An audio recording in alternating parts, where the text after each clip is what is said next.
good. Corey, how's practice today? Kelechi.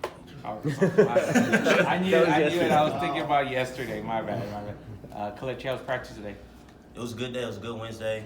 We came out focused. You could tell everybody, really wanted to bring up the juice and everything. Assignment sound really no inmates today. I would say it was a pretty good practice for sure. Tell me about this opponent you guys are facing. They seem as good as they were last season, don't they? Oh, for sure. We kind of expected, a drop off, but those guys, they reloaded, and they're loaded at the quarterback position again. They have really good wide receivers, good running back, and when you have a really good quarterback, you always have a chance. So we're gonna hopefully, throw some things his way to where he's not comfortable, but we definitely know we have a great opponent ahead of us. Has having that extra day with the Friday game changed the way you prepare for Western Kentucky at all, or is it the same routine?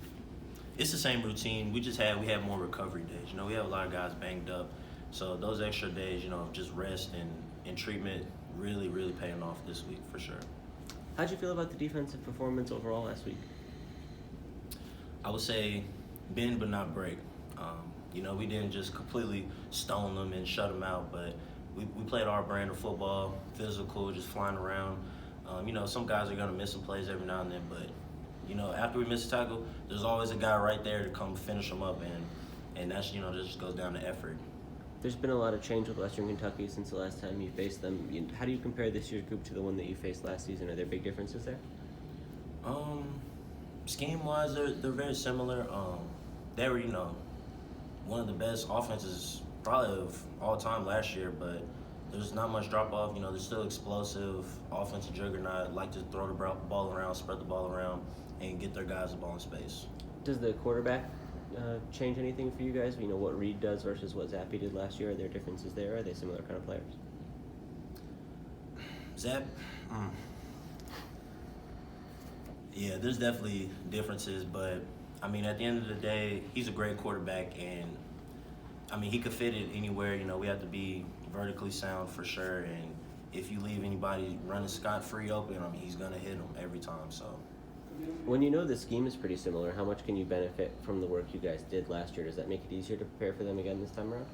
Well, we have a different team. We have a lot of different guys on defense, so I would say just being a returner, we just know what to expect, and we know how to prepare.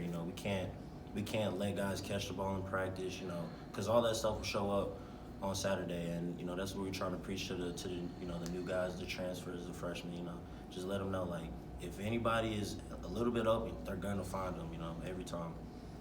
You touched on the tackling. How would you evaluate the group's tackling overall so far this season, your defense? I'll say it's been pretty good. Obviously, we can improve for sure, but it's college football. Those guys on offense are, they're on scholarship too, so they're gonna make some plays too. But yeah, I would say it's been pretty okay. Kelechi, what about overall the overall play of the defense so far? Are you happy with what you've seen these first 5 games? From a physical standpoint, definitely. We know what we expect, and we expect to make a lot of takeaways, and that's the only thing right now that we're really trying to key in and focus on to improve on in the future. How do you guys, I guess, improve the takeaways for that? That's kind of an interesting comment. Is it just like technique and stuff, or? It's making the most of every opportunity that comes your way.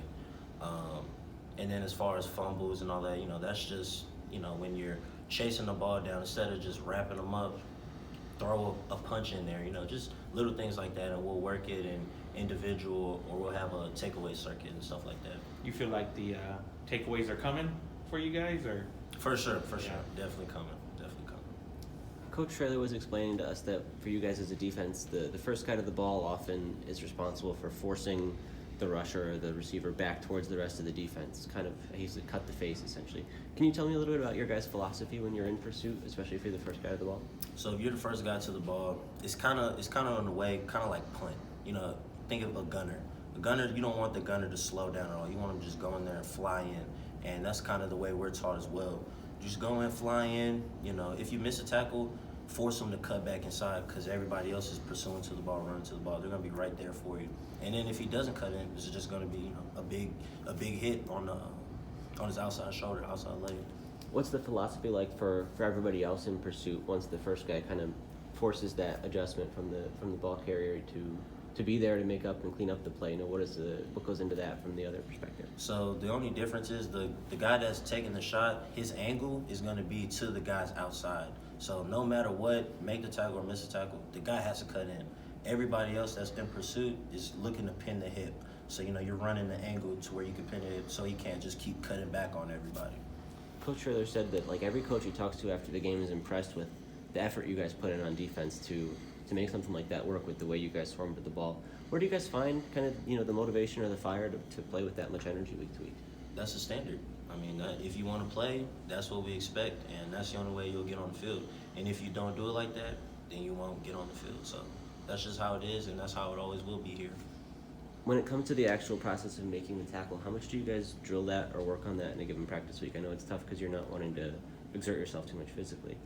Every day, every rep, it's just going to keep getting better and better. It's a long season, and, you know, each week tackling will be better for sure, every week. Are there certain drills that target that? I mean, I know you're not hitting live bodies day to day. Like, how do you approach it?